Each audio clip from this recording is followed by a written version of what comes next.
It's an honor and blessing to have the epitome of Ministry of Agriculture and Farmers Welfare, Government of India, as the chief guest for this today's inaugural.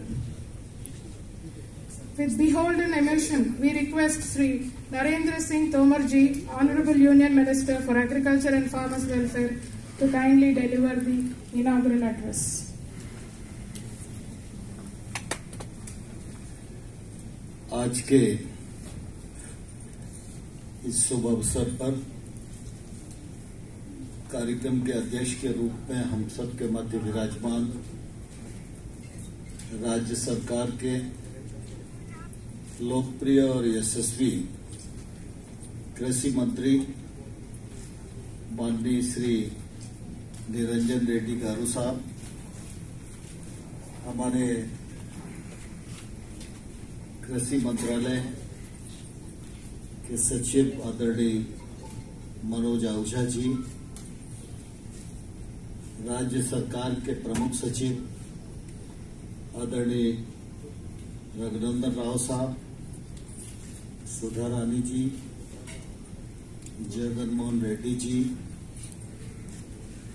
Additional secretary Bharat सरकार प्रमोद मेहरदा जी, इस अवसर पर उपस्थित केंद्र सरकार, राज्य सरकार के अधिकारीगण, संस्थान परिवार के सभी उपस्थित महानुभाव और पत्रकार मित्रों, आज का ये अवसर मेरे लिए निश्चित रूप से यादगार अवसर है।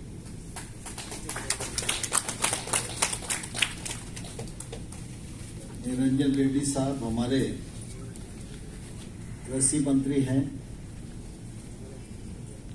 और हमेशा जब भी कभी केंद्र में बैठक होती है तो वो आते हैं और बहुत ही शिद्दत के साथ अपनी बात को रखते हैं और कृषि के प्रति उनकी जो चिंता है, मैं निश्चित रूप से उसकी हृदय से बहुत कद्र करता हूं, उनके प्रति आदर व्यक्त करता हूं।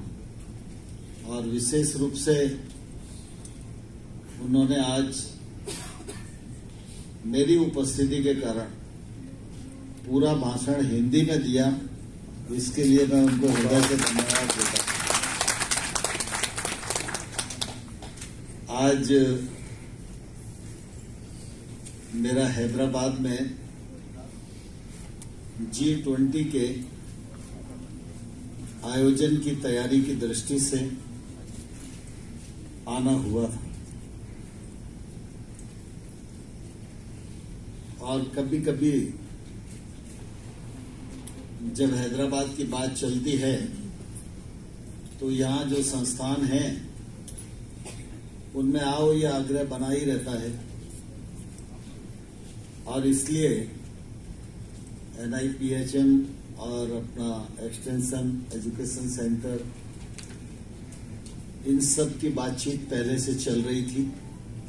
तो तय हुआ कि जब G20 की तैयारियों के लिए जाएंगे तो उसी समय इन संस्थानों में भी जाना होगा और उसी परिप्रेक्ष्य में मेरा यहाँ आना हुआ है। मैं इस अवसर पर उपस्थित होकर बहुत ही प्रसन्नता महसूस करता हूं और आप सबको इस मौके पर जो हमारा सभागार का उद्घाटन हुआ है और NIPHM में लैब का शुभारंभ हुआ है, इन दोनों अवसरों पर बहुत बहुत बधाई और बहुत बहुत शुभकामनाएं देता हूं। आप सबको मालूम है कि इस बार G20 की प्रेसिडेंसी भारत के पास है और किसी भी राजनीतिक विश्व स्तरीय मंच की अध्यक्षता जब किसी देश को मिलती है तो उस देश के लिए गर्व, प्रसन्नता और प्रेरणा के क्षण होते हैं। हम सब सौभाग्यशाली हैं कि इस वर्ष G20 की प्रेसिडेंसी भारत के पास है और हम सबको यह विश्व स्तरीय आयोजन करने का सौभाग्य प्राप्त हो रहा है। मुझे प्रसन्नता है कि देश के 50 स्थानों पर G20 के विभिन्न श्रेणियों के कार्यक्रम भिन्न भिन्न विषयों को लेकर हो रहे हैं और उनकी तैयारियों में केंद्र सरकारें, राज्य सरकारें, हमारे अन्य संस्थान सभी बहुत उत्साह के साथ इस कार्यक्रम को संपन्न करने की योजना में संलग्न हैं। जब प्रेसिडेंसी हमको मिली तो स्वाभाविक रूप से विषयों का चयन और इस पूरे आयोजन का थीम बात के भी निर्धारित उसी देश को करना होता है। तो विषयों का चयन भी करने में भारत का योगदान रहा और इस पूरे कार्यक्रम की जो थीम है वो एक पृथ्वी, एक परिवार और एक भविष्य। इसके आधार पर और इस भावना से ओतप्रोत होकर यह पूरा कार्यक्रम संपन्न होने जा रहा है। हम सब जानते हैं कि हम भारतवासी हैं और हम वसुधैव कुटुंबकम की भावना के आधार पर हमेशा अपने कल्याण की भी सोचते हैं, लेकिन अपने कल्याण के साथ साथ पूरी दुनिया के कल्याण में भारत का योगदान कैसे हो सकता है, पुरातन काल से ही प्रथमतः हम लोग हमेशा विचार करते रहे और आज भी भारत उसी रास्ते पर चल रहा है और उसी रास्ते पर चलते हुए निश्चित रूप से भारत की शक्ति भी बढ़ रही है, भारत की प्रतिष्ठा भी बढ़ रही है, भारत की साख भी बढ़ रही है और भारत के नागरिकों का सम्मान भी बढ़ रहा है। अभी अभी हम लोगों ने आजादी के 75 साल अमृत महोत्सव के रूप में मनाए हैं और इन 75 सालों में जहां हम खड़े हैं, यह काल हमारे लिए बहुत ही सुंदर और बहुत कुछ कर सकने का कालखंड है।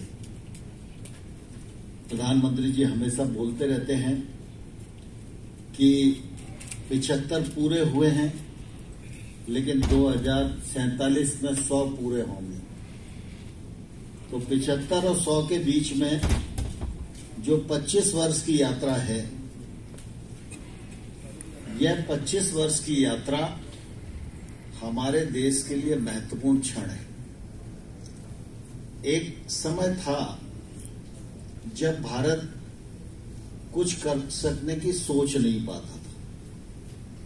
फिर एक समय आया जब हमारी सोचने की क्षमता बढ़ी, लेकिन हम दुनिया में कुछ करने की स्थिति में अपने आप को नहीं पाते थे। लेकिन आज की पीढ़ी और हम सब लोग सौभाग्यशाली हैं कि ये 25 वर्ष का कालखंड ऐसा है कि भारत जो भी सोचेगा उसको 25 वर्षों में पूरा करने की दमखम अपने भीतर रखता है और इसलिए ये 25 वर्ष की यात्रा हम सबके लिए निश्चित रूप से बहुत ही महत्वपूर्ण है और हम सब लोगों की जिम्मेवारी है कि इन 25 वर्षों में हम ऐसा कुछ करें जो सफल भी हो और हिंदुस्तान को विकसित राष्ट्रों की अग्रपांत में खड़ा करने में हम योगदान कर सकें और नई पीढ़ी जब आए तो अपने पूर्वजों को धन्यवाद दे कि हम आज विकसित देश के नागरिक हैं। इस व्यापक सोच के साथ आज हमारे देश के सभी क्षेत्रों को, सभी वर्गों को, सभी लोगों को काम करने की निश्चित रूप से आवश्यकता है। इसी दृष्टि से जब हम विचार करते हैं तो देश में बहुत सारे पक्ष हैं, काम करने के लिए बहुत सारे आयाम हैं, सब पर काम करना अत्यंत आवश्यक है। सब पर काम करेंगे तभी हिंदुस्तान विकसित हिंदुस्तान बनेगा। लेकिन इन सब के साथ साथ हम सब ये बात जानते हैं भली भांति कि भारत की दृष्टि से कृषि का क्षेत्र एक तौर से हमारी बैकबोन है। मनुष्य की बैकबोन अगर ठीक स्थिति में है तो मनुष्य खड़ा रहेगा, और अगर बैकबोन में गड़बड़ है तो उसका चेहरा कितना ही सुंदर हो लेकिन वो खड़ा नहीं रह सकता। इसलिए हिंदुस्तान की बैकबोन कृषि है।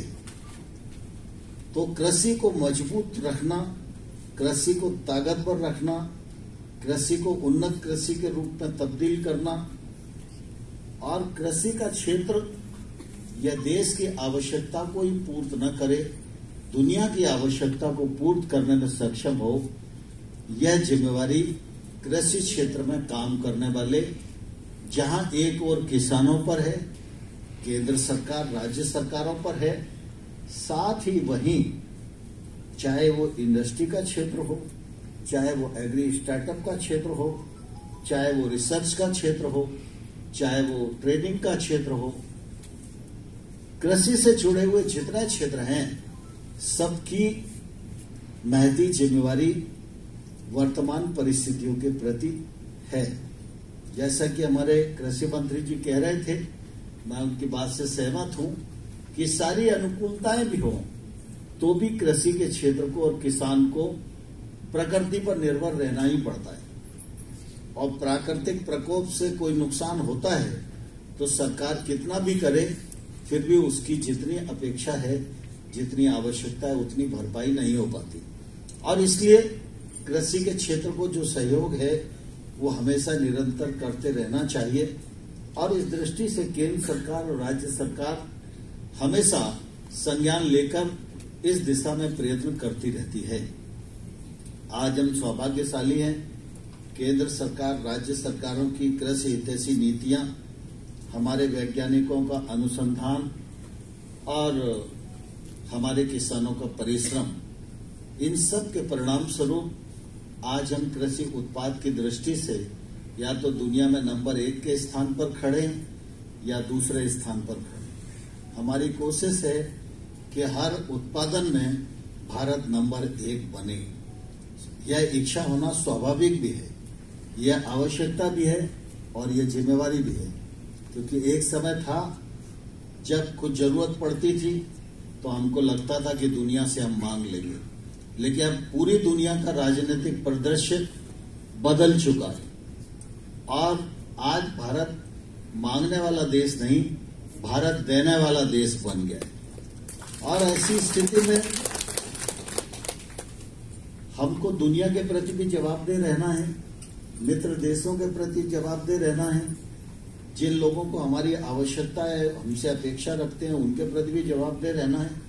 और साथ ही साथ 2050 तक भारत की आबादी और बढ़ने वाली है, और हमारी आबादी बढ़ेगी तो हमारी आवश्यकता भी बढ़ेगी, तो हमें उस आवश्यकता के लिए भी तैयार रहना है और दुनिया की आवश्यकता के लिए भी तैयार रहना है। मुझे वैज्ञानिकों के अनुसंधान पर और किसानों के परिश्रम पर पूरा भरोसा है।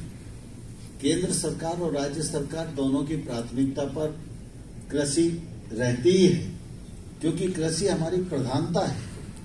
कृषि को हम जितना ताकतवर बनाएंगे उतना देश ताकतवर रहेगा। पिछले समय कोविड का संकट आया, पूरी दुनिया का पहिया थम गया था। कितनी भी एडवांस टेक्नोलॉजी हो, वो जहां थी वहीं खड़ी हो गई थी।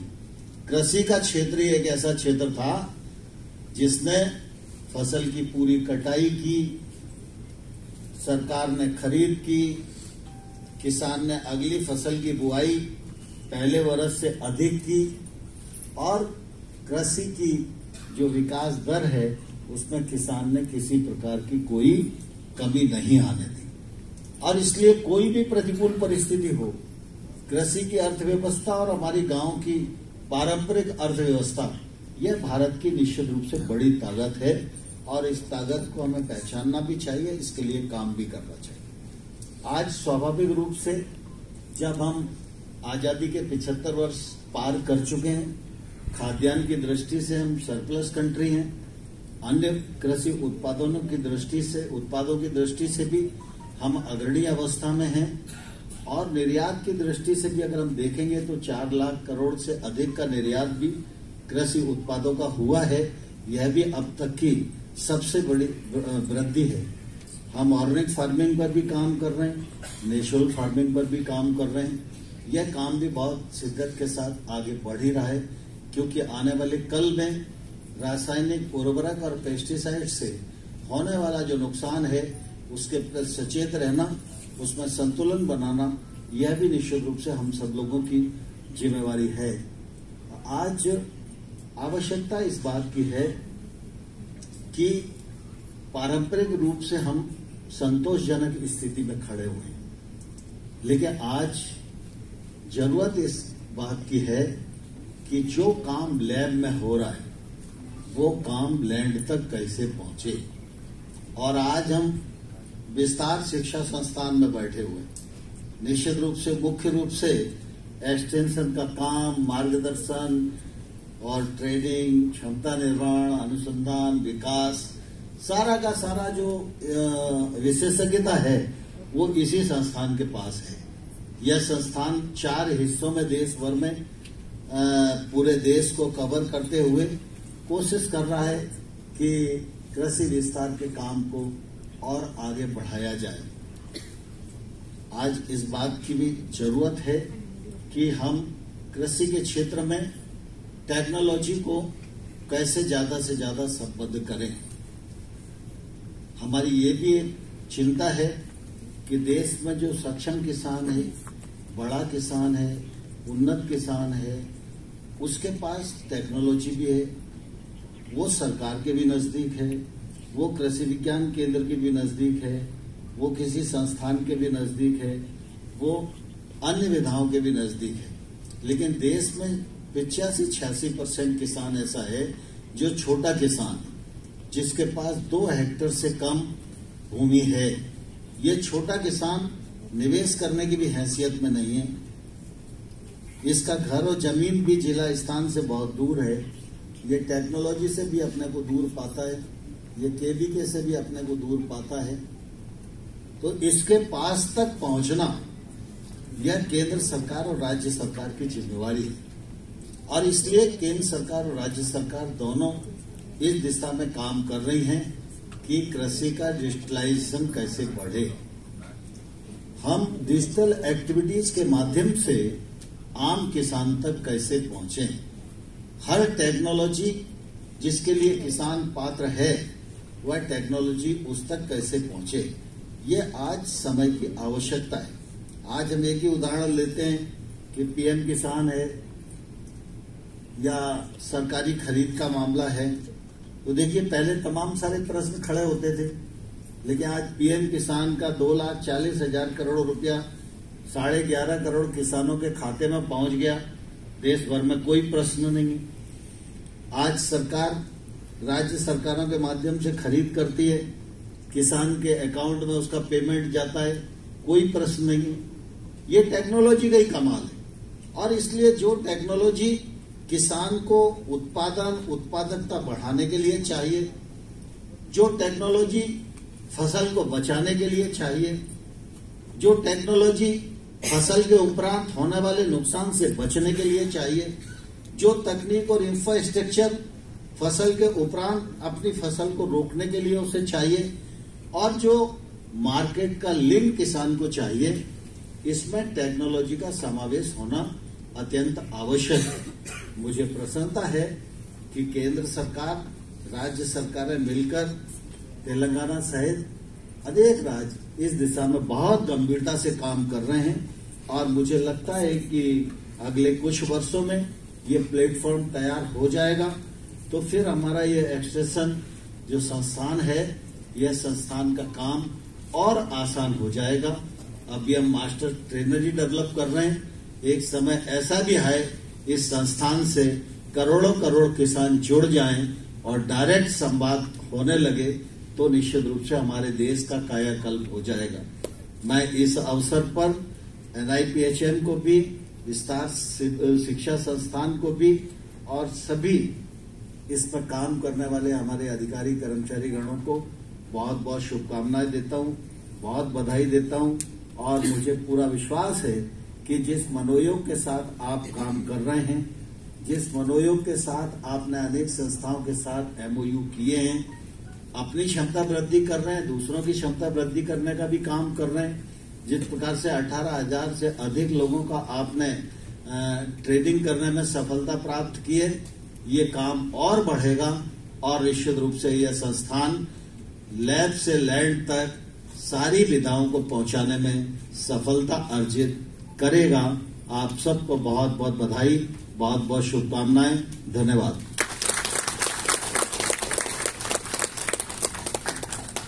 Thank you, sir, for your motivating and energizing words.